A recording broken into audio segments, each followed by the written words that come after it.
Are you a sleep deprived mom? Do you wonder when you'll ever sleep again? Have you tried sleep training? Have you considered sleep training? In this video, I'm going to be sharing why I regret sleep training my baby and what I do now.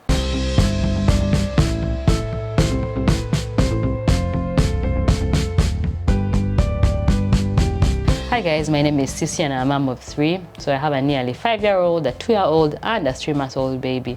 And with my first, I did try sleep training her and it was horrible. If you have sleep trained your baby, you know what it's like. So by this I mean the cry it out method, which is where you put the baby to sleep and they cry and then eventually sleep. It was horrible for me and also for her, and actually it didn't even work. So after a few nights, like, it slowly gets a little bit better in that they cry for less. But then it's not like once they sleep through the night, they'll never do it again. Usually after some time, they will then like revert to the normal and start waking up. So it was about the 4-month mark, which is when I was exhausted from the lack of sleep. And I started looking for options, and that's when sleep training came up and I tried it and it was horrible. So Gabby, if you're watching this, I'm really sorry. I didn't know any better, but now I do, so I'm going to be sharing what I do instead. My first did not sleep through the night for until maybe like 2.5 years to 3. She's now 5 and sometimes we even have to wake her up, which is amazing. Like, who knew I'd reach this moment? You will reach it too, don't worry. It's not going to take years as well. It gets easier with time. So the problem, I think, is the expectation. The problem that I realized was the expectation. The expectation that my baby is going to be sleeping through the night by a specific amount of time is what was disappointing me. So I used to hear stories of people whose babies were sleeping like through the night at like 6 weeks. I was like, oh my God, when am I reaching this point? I reached 6 weeks, the baby's not sleeping. Other people would say maybe at 3 months, the baby will sleep through the night, and then 3 months reaches, the baby is not sleeping through the night. So the expectation is a problem. So what I later realized is actually it's normal. It is normal for babies to not sleep through the night for the longest time. Some few babies will, and those are like unicorn babies. If you have a unicorn baby, then comment below and let us know when did your baby start sleeping through the night. But for the most people is that actually the babies are not going to sleep through the night consistently for ages. Because even for adults, even adults don't sleep through the night. Most times we wake up, but then we take ourselves back to sleep. We just don't remember, but most people don't sleep through the night. So expecting a baby to sleep through the night at such an early age is not right, and it's not normal, and it's going to be frustrating if it's not even happening. Sleep is a developmental process, like learning to walk or to talk. You can't actually make your baby walk or talk when they're not ready. You also can't make your baby sleep when they're not ready. You might try, but actually you're not actually making them sleep. You're just making them maybe quiet. So what happens in sleep training is that the baby learns. Sometimes they just learn that no one is coming, and so they just keep quiet, but it doesn't mean that they're sleeping. And studies have been done in sleep training, and they measure the cortisol hormone, which is a stress hormone, for babies and for moms. And for the first night of sleep training, it's very stressful. Like, the stress hormones are really high for the mom and also for the baby. But then as the nights go on, the stress hormones for the mom actually reduce because they're not hearing the baby cry, but the baby's stress hormones remain high as well. They're just not crying. So the baby just learns, but they still remain stressed. That's why I regret it. Because when I'm now doing what I think is attachment parenting, focusing on the attachment that I have between me and my children, and it's not like a good foundation. Like, being left to cry and cry, it affects the brain negatively. It has all kinds of negative consequences that I'm just not happy with. So when I was looking to sleep training, I would just watch videos like this also, and I was like, who's going to remember what happens when they are a baby?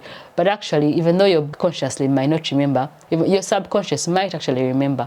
So this is something that I think, if there's even a chance that it's detrimental to my baby, I don't want to be doing it. So that's why I stopped. Human babies are one of the only babies, like, in nature that are born and are completely helpless and are completely dependent on you, the adult. So some animals, the baby is born and immediately they can run, like deer and like animals like that. But for us, they're completely dependent. So that's why they have to be held close. And when they are not, they're going to wake up. Or once they sense that there's some separation, so this is something to protect them. So even waking up is frequently also helps the baby to like survive, and is linked to lower rates of SIDS, which is sudden infant death syndrome. One of the things is waking up a lot. So they wake up a lot to like make sure they're still alive. And also the way sleep works is that it works in cycles. We have 2 sleeps as adults. We have 2 sleep phases. So there's something called the REM sleep, or rapid eye movement, which is where your eyes are moving a lot. And then there's the non-rapid eye movement sleep. So in the REM sleep, I believe, is the one where you have dreams and like you're more active, but then your body doesn't move. and then the non-REM sleep is quiet. For adults, the non-REM sleep is bigger and the REM sleep is shorter. So it's about 30% of sleep is rapid eye movement, and then 70% is the non-rapid eye movement. But in babies, for them it's 50-50. So that what would be called the REM sleep, or what is the active sleep, which is where the babies are asleep but they keep like muttering. You know how the baby is asleep but they're like very active, so it's called the active sleep, or like let's call it the noisy sleep, is about the same amount as the non-noisy sleep, and each one is about 20 minutes. So once they do that, then that's what's called a sleep cycle. So when the baby goes through the sleep cycle, then usually they wake up. So with time, the sleep cycles, like they're able to connect from one sleep cycle to another, and that's going to happen the more they do it. Like they wake up and they see that you're there, or they sense that you're close to them, then they easily connect to the next cycle. But if they wake up completely and then now you do nothing and you leave them to cry and cry, eventually they'll sleep. Whether you sleep train or not, eventually a baby is going to sleep. But the process of how you get there, I think it's much more gentler to just let them learn naturally, like in a more gentler way, whereby they wake up, they see you. So that's why I even co-sleep with my children now. I did co-sleep even with my first, but it's because I didn't have the information. It wasn't necessarily very safe, but now I know what is called safe co-sleeping. I could make a whole other video on that if you want to, so comment below if you want to watch that.